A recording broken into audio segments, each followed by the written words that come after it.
شكرا يا ربي شكرا هديت قلبي شكرا نورت دربي شكرا.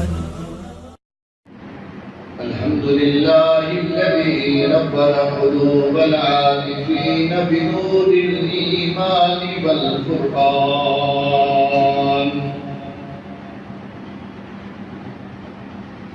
وزين إيماننا بأنوار الأحاديث والقرآن والصلاة والسلام على سيد الأحسن الأبيض الأنور الأشرف الأجمل الأكمل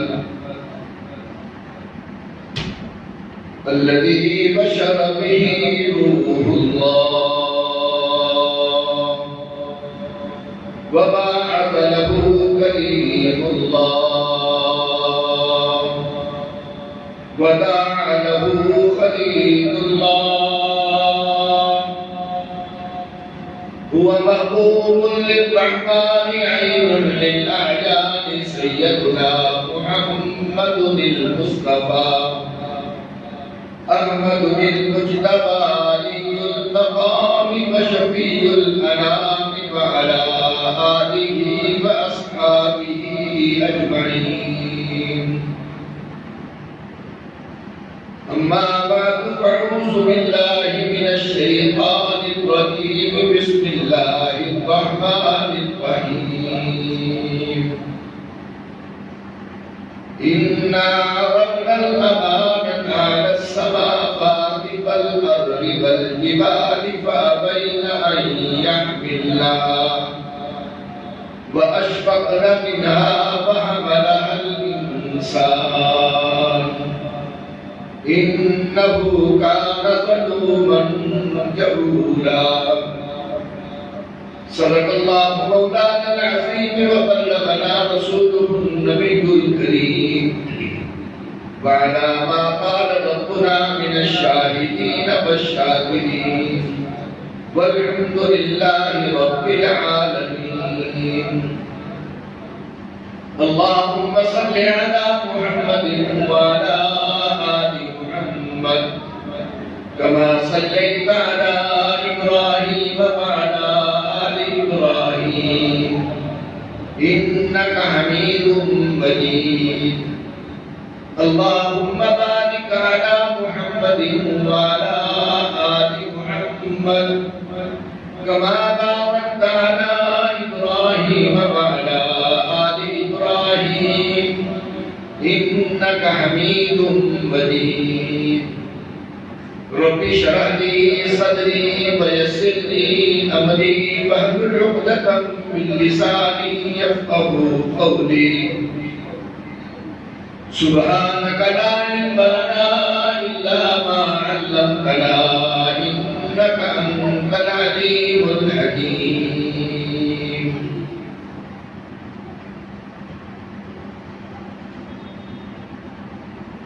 تجھے بلبل رنگی نوازوتی ہے گانے کی، تجھے بلبل رنگی نوازوتی ہے گانے کی، مگر مجھ کو پڑی ہے فکر تیرے آشیانے کی. یہ گلچی باغباں سیاد سب تیرے کرم فرما، لیے بیٹھے ہیں دل میں حسرتیں تیرے مٹانے کی. قفس بھی دام بھی اقراض بھی بالکل نئے ہوں گے، نئی ترکیب ہوگی تجھ کو بندے میں بسانے کی. اگر گلشن میں رہنا ہے بدل لے تو بھی ڈھنگ اپنا، سماعت پھر نہیں ہوگی کسی ہی تیرے بہانے کی. قابل صدر احترام میرے محترم بزرگوں اور دوستوں، میری قابل قدر مسلمان ماؤں بہنوں بیٹیوں عزیز بچوں، ماہ سفر کی ادا ہو چکی ہے. گزشتہ جمعہ میں نے اس موضوع پر گفتگو کی تھی، وہ موضوع کا امامت کا حقدار کون ہے۔ یقیناً آپ نے پورا بیان سننے کے بعد اس نتیجے پر پہنچے ہوں گے کہ حقیقت میں امامت کا حقدار انسان ہے، اور انسانوں میں سے حقیقت میں امامت کا حقدار وہ ہے جو صاحب قرآن ہے، صاحب شریعت ہے، اسی کا حق بنتا ہے کہ وہ امامت کا حقدار ہے۔ ظاہر ہے قرآن کی نسبت سے ہی انسان مسلح کا وارث ہوتا ہے، اور آج جس موضوع پر میں گفتگو کرنا چاہتا ہوں وہ عظمت انسانیت ہے۔ انسان کو بھی اگر آج عظمت ملی ہے، انسان کو بھی اگر امتیاز ملا ہے، انسان کو بھی اگر مقام ملا ہے، تو وہ کس چیز کی وجہ سے؟ اسی کی مناسبت سے میں نے قرآن مقدس کے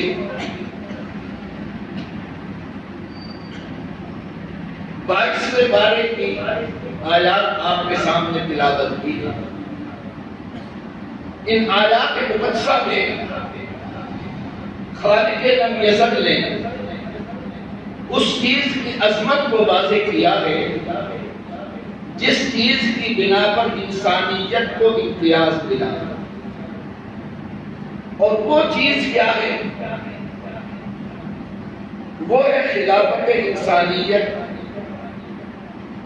وہ ہے حقیقت میں وہ امانت جس امانت کے پیش نظر انسان کو خلافت خداوندی کا مقام ملا ہے۔ میرے بھائی، قرآن مقدس کے اندر اللہ رب العزت کی ایک صفت بیان کی گئی ہے جس صفت کو کہا جاتا ہے کہ سمد، اللہ سمد، اللہ بے نیاز ہے۔ بے نیازی سمد کس کو کہتے ہیں؟ بے نیازی کس کا نام ہے؟ بے نیازی اس چیز کا نام ہے کہ اس کے بغیر اس کے کام کو وہ اس کا کام بغیر کسی کے رک نہ سکے، اور اس کے کام کے بغیر کسی کا کام ہو نہ سکے۔ یہ ہے بے نیازی۔ خدا کے کام کو دنیا کی کوئی طاقت روک نہ سکے، اور خدا کی ذات کے علاوہ کسی کا کام ہو نہیں سکتا۔ سمجھ بے نیاز ہونا ہے۔ ویسے تو ایک مشکل سا لفظ ہے کہ بے نیازی سمجھ میں نہیں آتی۔ اگر اس کا ترجمہ کیا جائے تو یوں سمجھیے جیسے آج ہم اردو میں بھی بولتے ہیں، انگلش میں بھی بولتے ہیں، پنجابی میں بھی بولتے ہیں کہ کسی کا موڈ کیسا ہو۔ کسی کا اچھا موڈ ہوتا ہے تو کہتے یار بڑا اچھا موڈ تھا اس کا۔ تو یہ اچھا موڈ جو ہے یہ بے نیازی ہے۔ موڈ میں آئے تو جو مرضی کر جائے، نہ موڈ میں آئے تو کچھ بھی نہ کرے۔ یہ اصل سمجھ کی تعریف۔ اگر موڈ میں آ گئے تو ایک بلی کو پانی پلانے کے عوض ایک فاحشہ عورت کی بخشش کا فیصلہ کرتے ہیں، اور اگر موڈ میں نہ آئے اپنے محبوب کی ساری زندگی خدمت کرنے والے چچا کو بھی کلمہ پڑھنے کا نصیب نہ کرے۔ یہ موڈ کی بات ہے۔ جبکہ محبوب بھی خدا کے دامن میں ہے، خدا کے دربار میں کہتا ہے کہ چچا کے لیے ہدایت مانگتا ہے، سرکار دو عالم صلی اللہ علیہ وسلم کی ذات کو بھی کہیے جاتا ہے انک لا تہدی من احببت ولکن اللہ یہدی من یشاء۔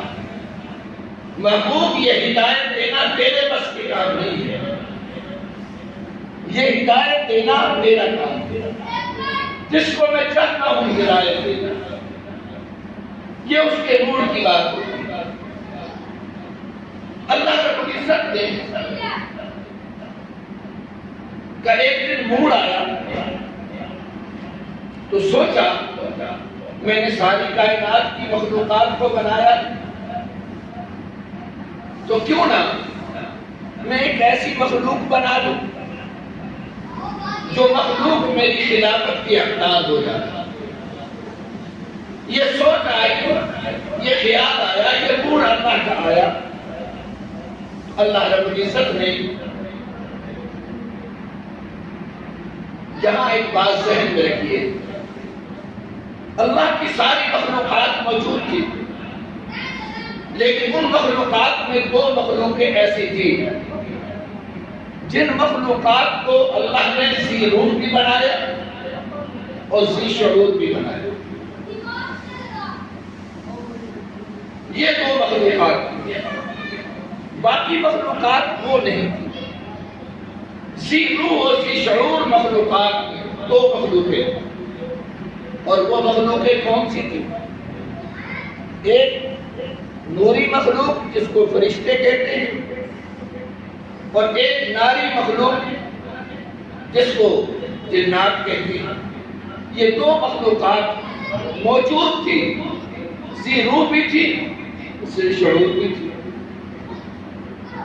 لیکن رب ذوالجلال نے ان آیات مقدسہ کے اندر اپنی خلافت، اپنی امانت ان دونوں مخلوقات کو پیش نہیں کی، بلکہ قرآن کہتا ہے اِنَّا عَرَضْنَا الْأَمَانَةَ عَلَى السَّمَاوَاتِ، ہم نے اپنی امانت پیش کی آسمانوں پر۔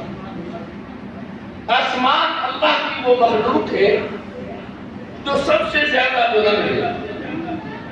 اس کی بلندی کی انتہا یہ ہے کہ آج دنیا کی سائنس ترقی کرنے کے باوجود آج کوئی یہ دعویٰ نہیں کر سکتا کہ ہم پہلے آسمان تک پہنچے۔ آج سائنس کی ترقی جتنی چاہے ترقی ہو جائے، لیکن سائنس آج یہاں تک کہتی ہے کہ ہم چاند تک پہنچے، جبکہ چاند آسمان پر نہیں ہے، اور ستاروں تک پہنچے ہیں، وہ بھی آسمان پہ نہیں، آسمان سے نیچے۔ آسمان کو خدا نے اتنی بلندی عطا کی ہے کہ اس کی بلندی تک کسی کی رسائی نہیں ہے۔ اتنی بلند چیز کو خالق لم یزل نے کہا میں نے تجھے اتنی بلندی عطا کی ہے، اور اتنی بلندی کے بعد جو چیز اتنی بلند ہو اور اتنی طاقت کی مالک ہو کہ وہ چھت ایسی ہے آج تک اس کے نیچے کوئی ستون نہیں ہے، بغیر ستون کے وہ چھت کھڑی ہے،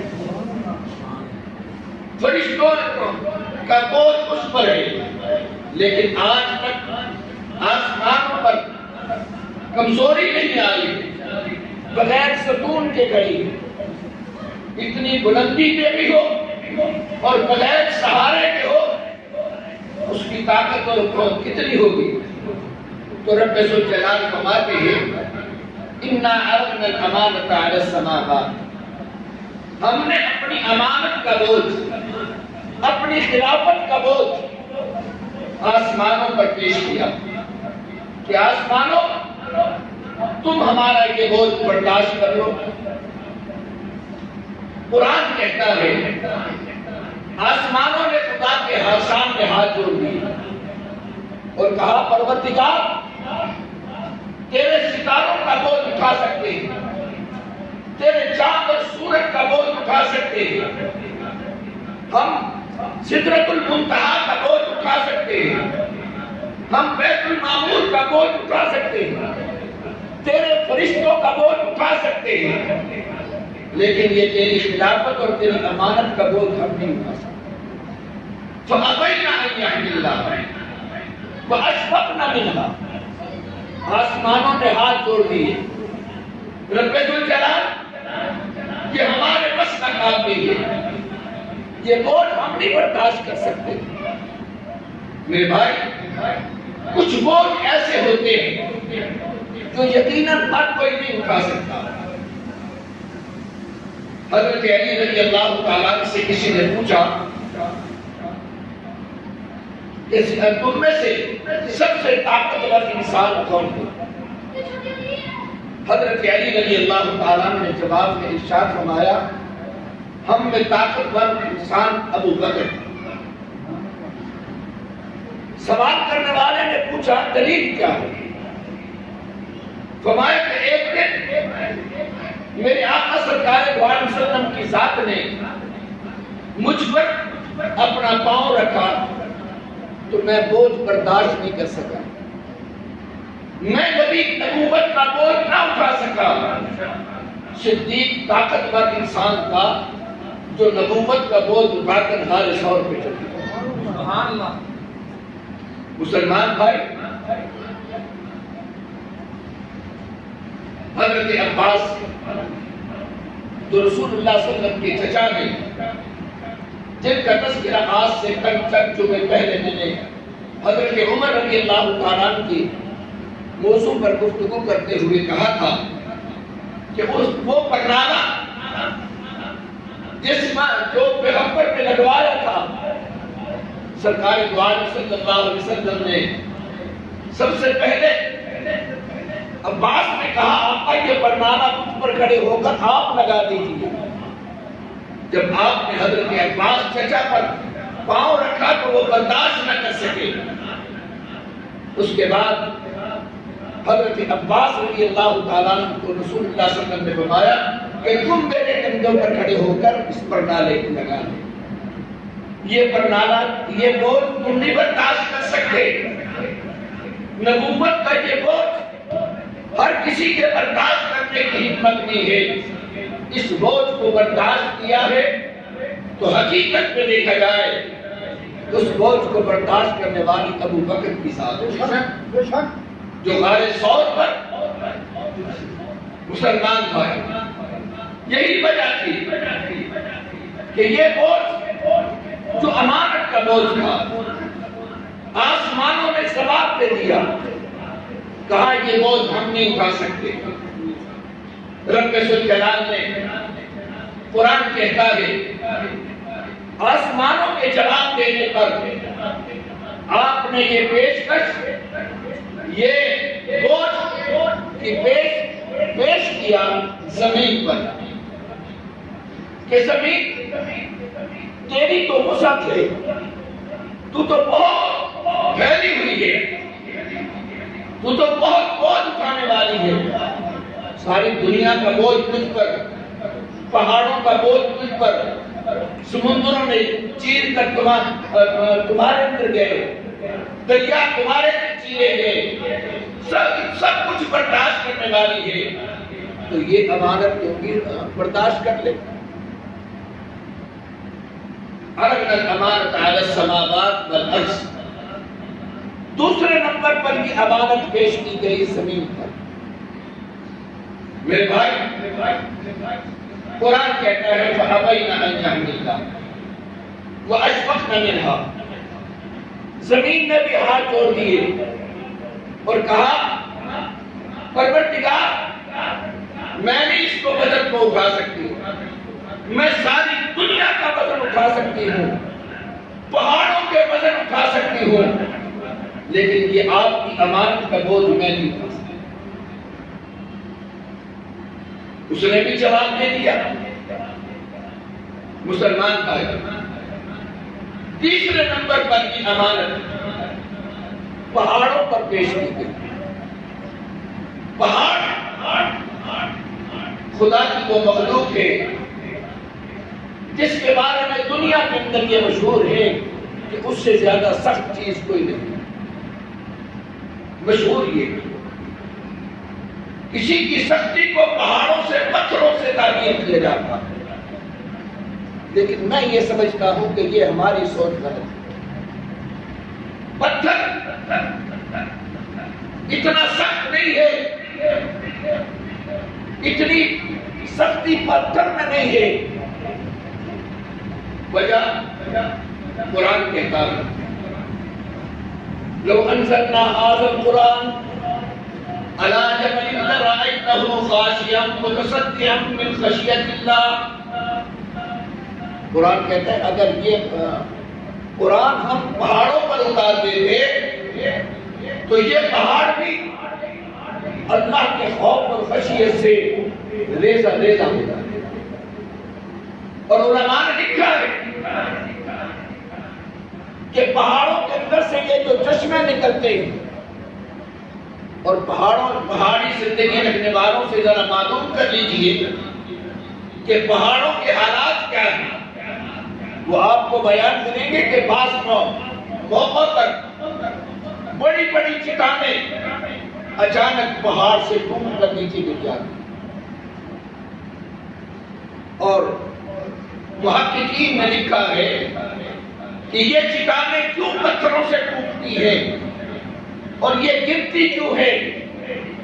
فرمایا کہ یہ جب پہاڑ خدا کے خوف سے کانپ جاتے ہیں ان سے بڑی بڑی چٹانیں ٹوٹ کر گر جاتی ہیں۔ خدا کے خوف سے تو پہاڑ بھی کانپتے ہیں۔ اور محققین نے یہ بھی لکھا ہے کہ یہ جو چشمے جاری ہے، پہاڑوں سے پانی نکلتا ہے، فرمایا یہ پانی نہیں، یہ خدا کے خوف سے یہ پہاڑ روتے ہیں، یہ ان کے اندر کے پہاڑوں کے پانی سے جو آنسو بہ رہے ہیں، یہ خدا کا خوف ہے۔ لیکن مسلمان بھائی، آج ہم جس پتھر کو سختی سے تعبیر کرتے ہیں، میں کہتا ہوں کہ اس پتھر سے زیادہ سخت تو آج کا انسان ہے۔ یہ خدا کے خوف سے نہیں کانپ، زمینیں بھی کانپ رہی ہیں، پہاڑ بھی کانپ رہے ہیں، لیکن انسان کا کچھ نہیں۔ یہ انسان بڑا سخت ہے۔ مسلمان بھائی، پہاڑوں نے بھی ہاتھ جوڑ لیے، پروردگار اس امانت کو ہم نہیں برداشت کر سکتے، یہ امانت ہمارے بس سے باہر ہے۔ فَأَبَيْنَ أَن يَحْمِلْنَهَا وَأَشْفَقْنَ مِنْهَا، تو تینوں مخلوقات نے جواب دی۔ جب تینوں کا انکار ہو گیا، اب ذرا غور کیجیے، جب تینوں نے انکار کر دیا، چاہیے تو یہ تھا خالق لم یزل، نوریوں سے بھی پوچھ لیتے، وہ بھی مخلوق تھے، لیکن قرآن کے اندر اس کا تذکرہ کہیں آپ کو نہیں ملے کہ رب ذوالجلال نے یہ امانت نوریوں پر پیش کی ہو، یہ ناریوں پر پیش کی ہو، ان دو مخلوقات پہ نہیں پیش کی۔ کیوں نہیں پیش کی؟ حالانکہ وہ ذی روح مخلوق تھی، ذی شعور مخلوق تھی۔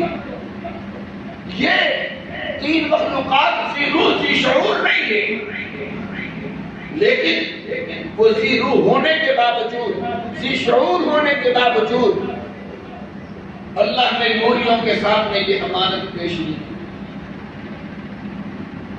نوری بھی اعتراض کر سکتے ہیں، اللہ ہمیں پہ پوچھ لیتا، لیکن خالق لم یزل عالم الغیب ذات ہے، علیم بذات الصدور ذات ہے، وہ جانتے ہیں کہ نوریوں کے اندر یہ صلاحیت نہیں، اس کو اس وزن کو اٹھانے کی صلاحیت ہی نہیں، جو مخلوق صلاحیت ہی نہیں رکھتی، فرشتوں میں یہ صلاحیت نہیں ہے۔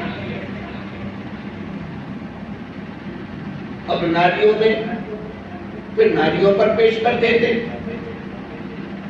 فرمایا کہ اللہ کے علم میں تھا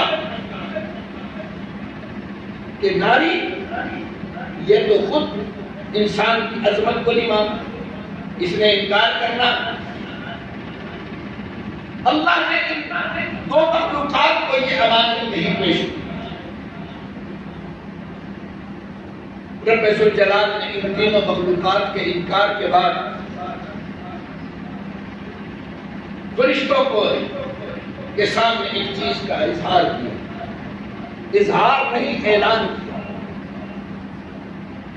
اذ قال ربک للملائکۃ انی خالق بشر،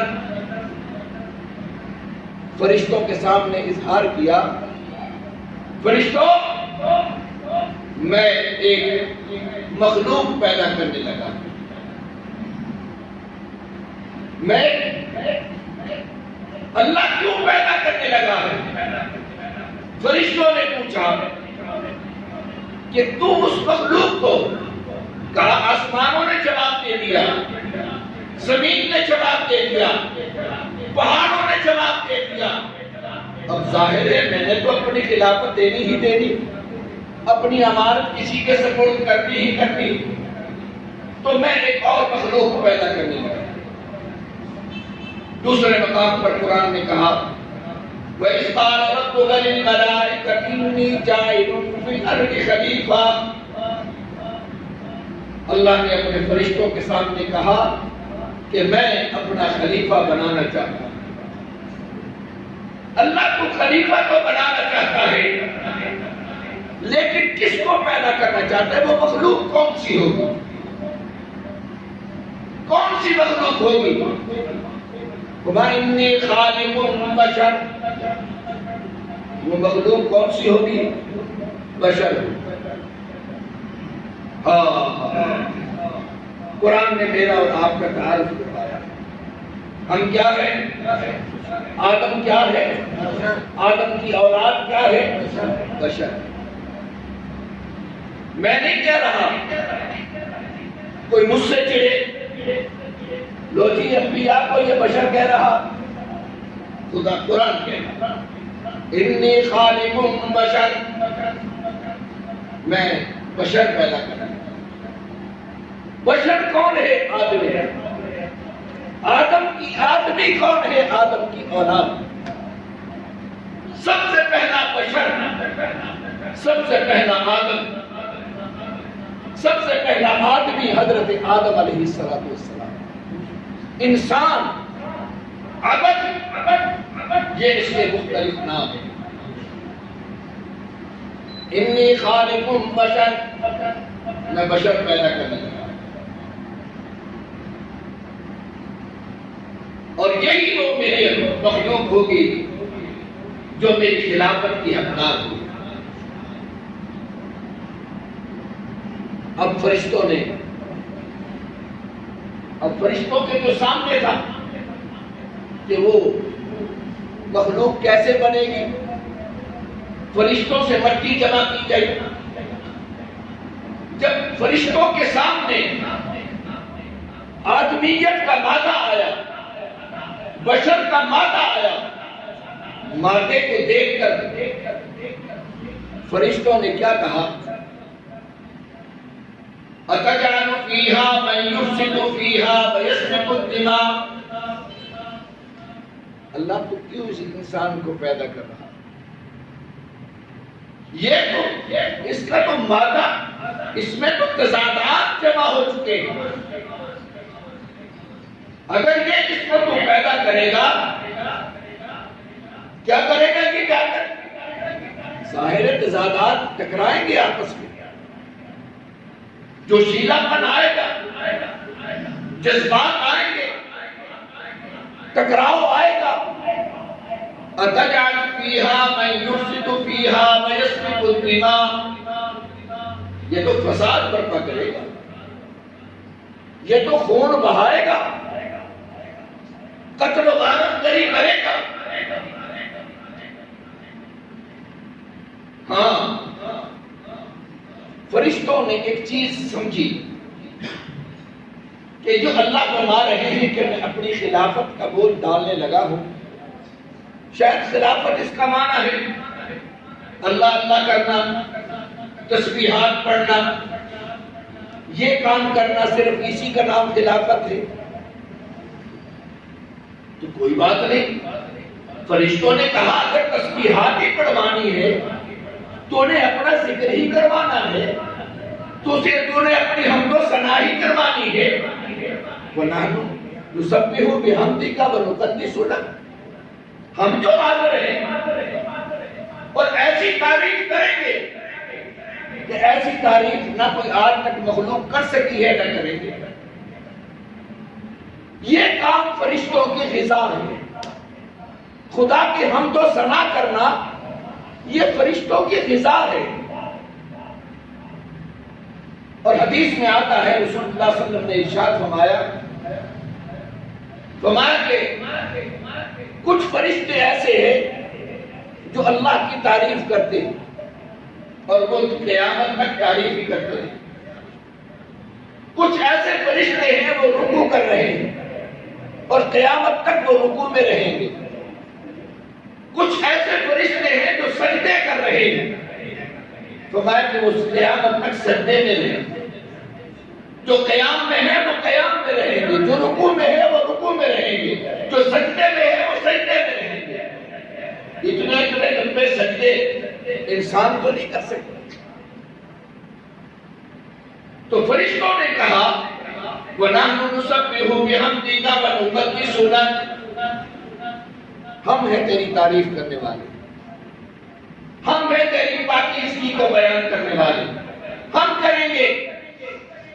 مسلمان بھائی یاد رکھیے، فرشتوں نے یہ سمجھا کہ خلافت خداوندی صرف تسبیحات پڑھنا ہے، صرف ذکر اذکار کرنا ہے، صرف عبادات کرنا ہے، یہی مقصد تخلیق ہے، جبکہ یہ مقصد تخلیق نہیں ہے۔ یہ مقصد تخلیق،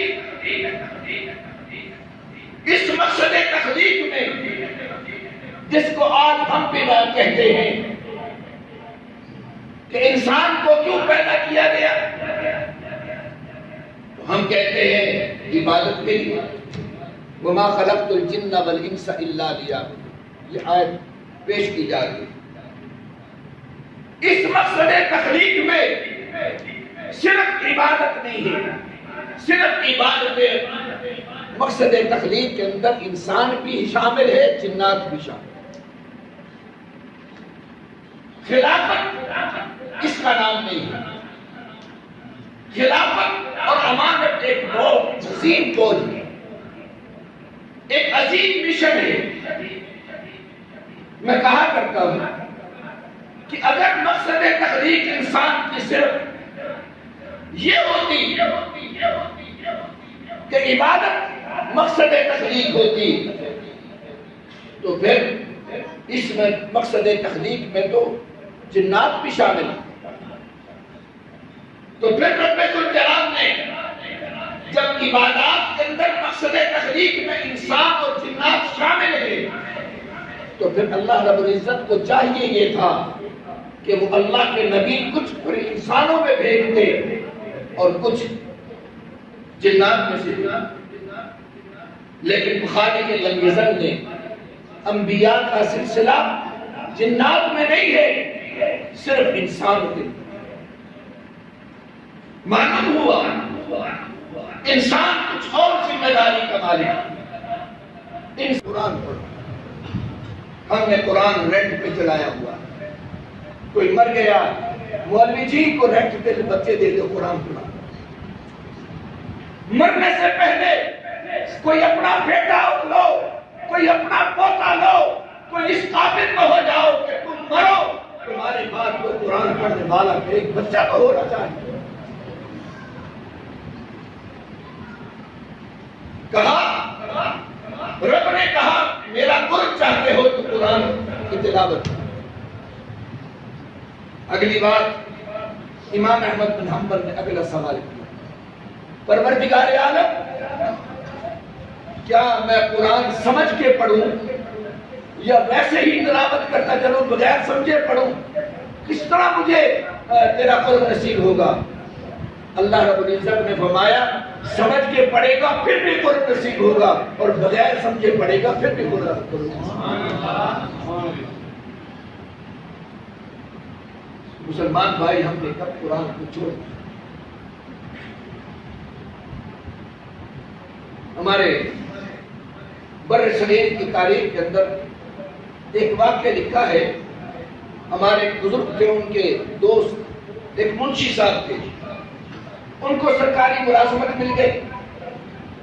وہ ملازمت کا لیٹر لے کر اپنی ملازمت کے لیے جا رہے تھے، تو راستے کے اندر ایک گاؤں سے گزرے، سیکٹر میں تھے، راستے سے گاؤں سے گزرے، وہاں دیکھا تو ایک میت پڑی ہے اور اس کے ارد گرد چند آدمی بیٹھے۔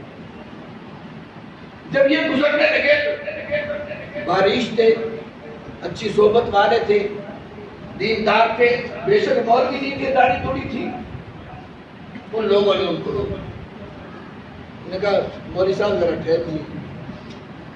یہ اترے، کہنے لگے کہ ہم میں سے کسی کو بھی نہ غسل دینا آتا، نہ کفن دینا آتا، نہ جنازہ پڑھنا آتا،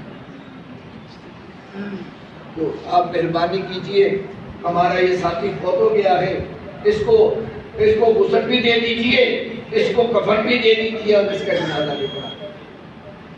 مسلمان بھائی، آج یہ حالت ہماری ہے، اللہ ہمیں معاف کرے۔ آج ہماری حالت یہی ہے، آج ہم مرنے والے کے لیے ہمارے گھر کے اندر اس قابل نہیں ہے کوئی شخص کہ اس کو کوئی غسل دے سکے، اس کا کوئی جنازہ پڑھا سکے، اس کو کوئی کفن دے سکے۔ ان حالات کے اندر بھی تم پہ بھاگتے ہو، مولوی صاحب کوئی بندہ دے دو غسل دینے والا، کوئی کفن بنانے والا دے دو، کوئی جنازہ پڑھانے والا دے دو۔ خدا را ایسی صلاحیت پیدا کرو کہ تمہارے گھر کے اندر کوئی فرد ہونا چاہیے جو تمہارے اپنوں کو غسل دے سکے، اپنوں کو کفن دے سکے، اپنوں کا جنازہ پڑھا سکے، پڑھ سکے۔ اتنے تو اس قابل تو ہو جانا چاہیے۔ انہوں نے کہا جی حضرت ہمارے پاس کوئی نہیں۔ یہ وہاں اترے، ان کو غسل دیا، کفن دیا، جنازہ پڑھایا، قبر میں اتارا، دفنانے کے بعد یہ چل پڑا۔ کافی آگے گزرنے کے بعد انہوں نے دیکھا تو وہ اپنا سرکاری لیٹر جو تھا وہ ان کے پاس گئے، وہ نہیں تھا۔ یہ پریشان ہو گئے، واپس نکلے۔ اب ظاہر ہے کہ آرڈر لے کے جائے گا تو نوکری ملے گی۔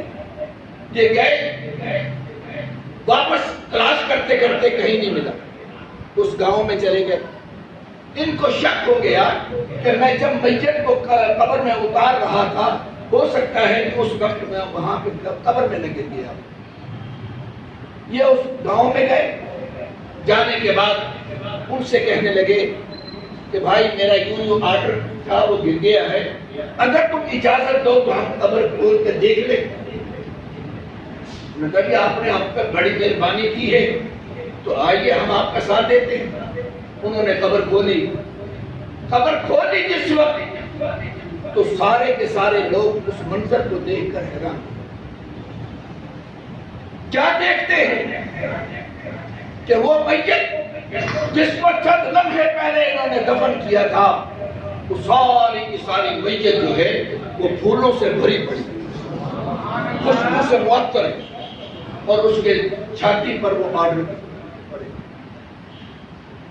انہوں نے وہ آرڈر اٹھائے اور اٹھا کر قبر کو بند کیا، اور بند کرنے کے بعد سارے کے سارے لوگ حیران ہو گئے۔ انہوں نے پوچھا منشی صاحب نے کہ بھائی یہ تمہارا آدمی کیا عمل کرتا تھا؟ سادہ جا بندہ سی، تو خاص نہ بہت نمازی سی نہ بوڑی۔ کہنے کے تو معاملہ اللہ نے اس کی قبر کو پھولوں سے بھر دیا ہے، کوئی وجہ تو ہے۔ مسلمان بھائی انہوں نے کہا چلو اس کے گھر جاتے ہیں، اس کی بیوی سے پوچھیں۔ اس کے گھر چلے گئے، اس کی بیوی سے جا کے پوچھا کہ تمہارا شوہر کیا عمل کرتا ہے؟ انہوں نے کہا کہ کوئی بس زیادہ کوئی خاص عمل نہیں تھا، بس ایک اس کا معمول ضرور تھا کہ فجر کی نماز پڑھتا تھا، اور ایک اس کے پاس ایک کتاب تھی، وہ کتاب کھول لیتا تھا اور انگلی پھیرتا رہتا تھا اور کہتا جاتا تھا کہ سچ ہے، سچ ہے، سچ ہے۔ تو وہ کتاب کیا؟ وہ کتاب تو لاؤ جس پر انگلی پھیرتا تھا۔ وہ کتاب لائی گئی، دیکھا کھول کے تو وہ اللہ کا قرآن۔ قرآن پڑھنا نہیں آتا تھا، صرف انگلی پھیرتا تھا اور کہتا جاتا تھا کہ اللہ جو کچھ تو نے لکھا ہے یہ سچ لکھا ہے۔ ایک قرآن پر انگلی پھیرنا، ایک قرآن کو سچ ماننا، یہ اتنا بڑا احساس تھا کہ بے شک وہ عمل کے اندر کمزور تھا، لیکن اللہ نے اس کی قبر کو منور کر دیا تھا اور پھولوں سے بھر دیا۔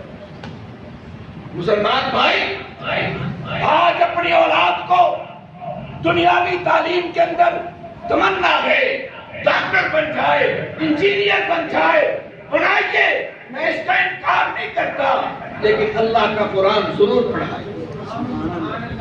تجھے اور مجھے عزت ملی ہے قرآن کی نسبت سے، انسانیت کو امتیاز ملا ہے قرآن کی وجہ سے۔ اگر انسانیت آج کو امتیاز کھونا چاہتا ہے تو وہ تیری مرضی ہے، یہ قرآن کی تلاوت کر۔ خدا نے امام احمد بن حنبل کے ذریعے سے آج ہمیں یہ پیغام پہنچا دیا ہے کہ قرآن بغیر سمجھے پڑھو گے پھر بھی میرا قرب نصیب ہو جائے گا، اور اگر سمجھ کے پڑھو گے پھر بھی قرب نصیب ہو جائے گا۔ کیونکہ یہ مشن کون سا ہے آپ کو معلوم ہے؟ یہ قرآن پڑھنا، بغیر قرآن سمجھ کے پڑھنا اور سمجھ کے پڑھنا، یہی میرے نبی کی مقصد تخلیق ہے۔ ربنا وابعث فیہم رسولا یتلو علیہم آیاتک ویعلمہم الکتاب۔ ابراہیم علیہ السلام نے خدا کے دربار میں کیا کہا تھا؟ اللہ نبی آخر الزمان کو بھیج دے، کس لیے آنا تھا؟ تمہیں تیری آیات کی تلاوت کرے، یتلو علیہم آیاتک ویعلمہم الکتاب، اور سمجھ کے بھی اس کتاب کو سمجھائے بھی۔ قرآن کو بغیر سمجھے پڑھنا۔ آج دنیا کے اندر لوگ کہتے ہیں مولوی جی اور بچہ کو رٹے لانے کی ضرورت ہے۔ دنیا کے اندر واحد وہ کتاب ہے جس کو صرف دیکھنا بھی ثواب ہے، انگلی پھیرنا بھی ثواب ہے، چومنا بھی ثواب ہے، اس کو تلاوت بھی ثواب ہے۔ سمجھو نہ سمجھو لیکن تلاوت کرتے جاؤ، اور اگر سمجھ کے پڑھو گے اور ثواب ہے، اور اس پر عمل کرنا بھی ثواب ہے۔ مسلمان بھائی، امام احمد بن حنبل رحمۃ اللہ علیہ کا تذکرہ ہو، بات دور نکل گئی۔ میں عرض کر رہا تھا کہ اللہ نے کہا کیوں تو نے اس کو سجدہ کیوں نہیں کیا جس کو میں نے اپنے دونوں ہاتھوں سے پیدا کیا؟ تو ابلیس نے کیا کہا؟ انا خیر من، میں اس کو بہتر، میں اس سے اپنے آپ کو بہتر سمجھتا ہوں۔ مسلمان بھائیو، یہ شیوا ابلیس کا ہے۔ بات جس بات میں کہنا چاہتا ہوں، اس اعزاز پر امام احمد بن حنبل کو دنیا تعریف کرتی تھی، اور آج بتاتا جاؤں جس امام احمد بن حنبل دنیا سے رخصت ہوئے، تاریخ میں لکھا ہے اس زمانے کے اندر 6 لاکھ انسانوں نے آپ کا جنازہ پڑھا۔ تصور ہے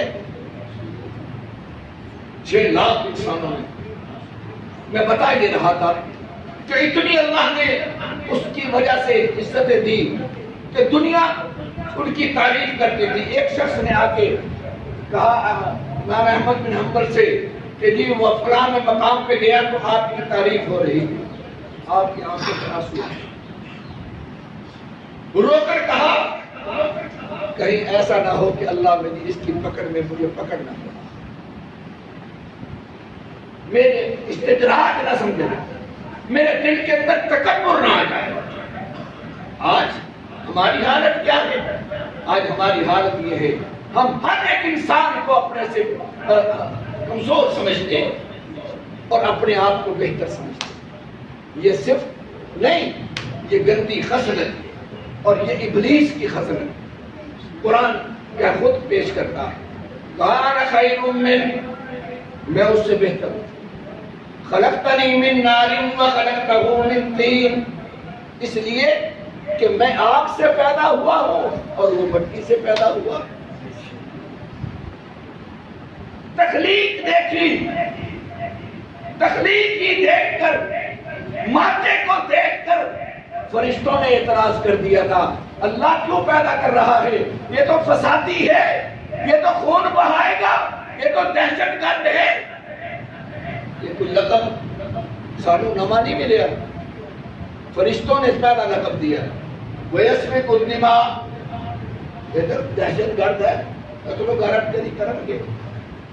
یہ سب سے پہلا اعتراض فرشتوں نے انسان پر کیا۔ اور آج دنیا کفر ایمان والوں کو، قرآن والوں کو، مساجد والوں کو، مدارس والوں کو، دین والوں کو آج دہشت گرد کے نام سے بدنام کیا جا رہا ہے۔ ظلم کرے انڈیا کشمیر میں اور دہشت گرد ہم، ظلم کرے امریکہ پوری دنیا میں، رشیا پوری دنیا میں اور دہشت گرد دین والا، ہم خون بہانے والے۔ میں تو ایک مثال دیا کرتا ہوں کہ پاگلو تم غلط سمجھے ہو، دین والا، اسلام والا کبھی دہشت گرد نہیں ہو سکتا۔ ہمارا دین ہمیں دہشت گردی نہیں سکھاتا۔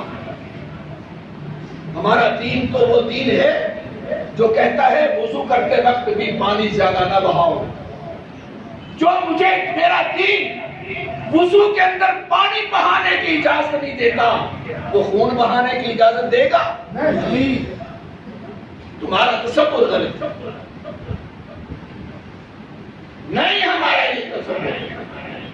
میں کہا کرتا ہوں دہشت گرد صاحب ایمان نہیں ہو سکتا، دہشت گرد قوتوں والا ہے۔ اور میں تاریخ کے اندر ثابت کر سکتا ہوں، سب سے پہلے دہشت گردی کافر تھی، ایمان والوں نے کبھی دہشت گردی۔ مکہ میں سب سے پہلے دہشت گردی ابو جہل گروپ نے نہیں کی۔ میرے نبی نے کسی پر ہاتھ اٹھایا تھا؟ 13 سالہ ظلم کیا ہے اور اہل کفر نے کیا ہے، میرے نبی نے کچھ صبر کیا۔ تاریخ بتا دی۔ ہاں ایک ضرور ہے، بات پھر وہی آ گئی جس موضوع پر میں گفتگو آج کر رہا ہوں۔ 13 سال میرے نبی کی 13 سالہ مظلومانہ زندگی، 13 سال کے بعد مدینہ منورہ جانے کے بعد میرے پیغمبر نے اپنی مقصد تخلیق کو پورا کیا، اور وہ مقصد تخلیق کیا تھی؟ خلافت خداوندی۔ خداوند قدوس کا کام کیا ہے؟ کائنات کے نظام کو چلانا، یہی خدا کا کام ہے۔ اور اس کے خلیفہ کا کام کیا ہوگا؟ کہ اس کے دیے ہوئے نظام کو اس دھرتی پر رائج کرنا۔ میرے پیغمبر نے آ کر مدینہ کی ریاست کا قیام کیا اور خلافت خداوندی کا حق ادا کر کے جب ریاست مدینہ میں اسلام نافذ ہو گیا، دین نافذ ہو گیا، خدا کا دیا ہوا نظام رائج کر دیا، پھر قرآن کی آیت اتری ہے اليوم اکملت لکم دینکم واتممت علیکم نعمتی ورضیت لکم الاسلام دینا۔ یہ اس وقت تک نہیں اتری جب تک کہ خلافت خداوندی ریاست مدینہ پہ نافذ نہیں ہو گئی۔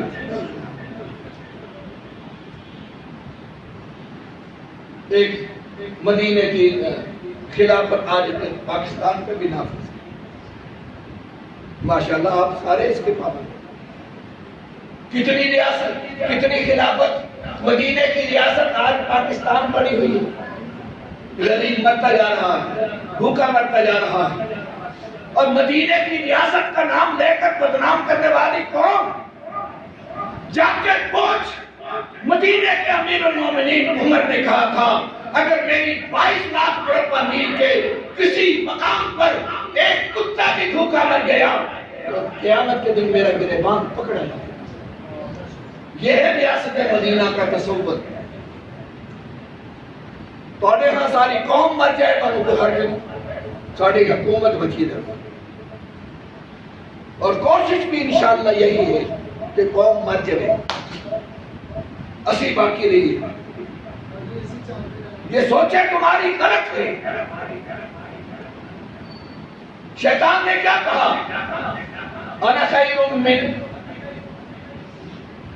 میں ان سے بہتر، خلقتنی من نار وخلقتہ من طین، وہ مٹی سے پیدا ہوا، میں آگ سے پیدا ہوا۔ رب نے کیا کہا؟ فخرج فإنک رجیم، نکل جا یہاں گستاخ آدمی، انسانیت کا دشمن، تو نے انسان اور بشریت کی توہین کی ہے۔ قال فخرج منها فإنک رجیم، نکل جا یہاں سے، آج سے تیرے اوپر لعنت، نکل جا۔ نکال دیا، لیکن نکلنے سے پہلے کیا کہنے لگا اللہ کے دربار میں؟ اللہ، مجھے تجھے شیطان بنا دیا، ابلیس بنا دیا، اب میری ایک فریاد تو سن لے، میری ایک بات تو مان لے، یہ ہے رب ہونے کا کمال۔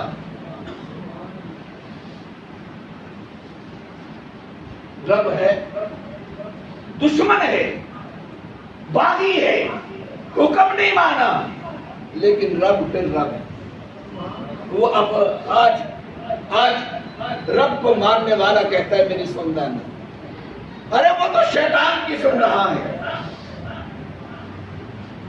کیا کہا؟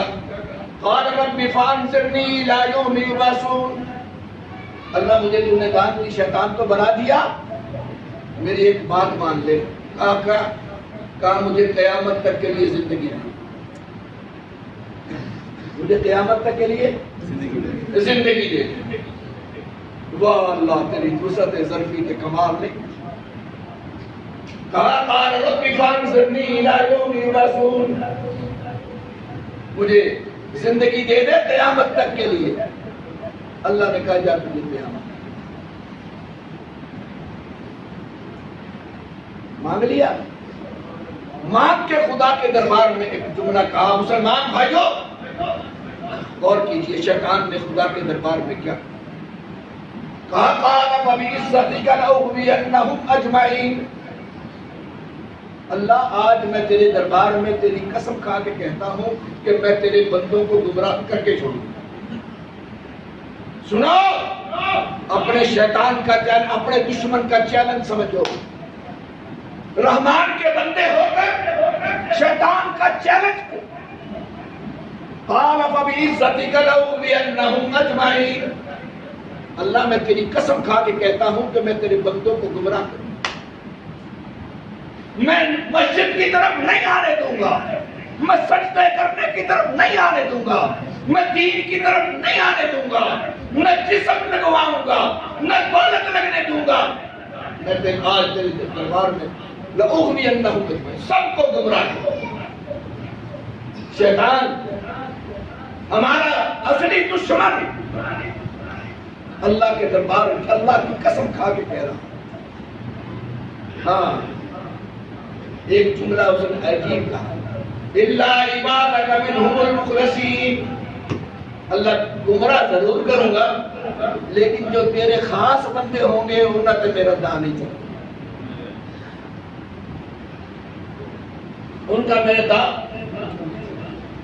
مسلمان بھائی، ہمارے دشمن نے خدا کے دربار میں اب رحمان اور شیطان کا مقابلہ ہو رہا ہے۔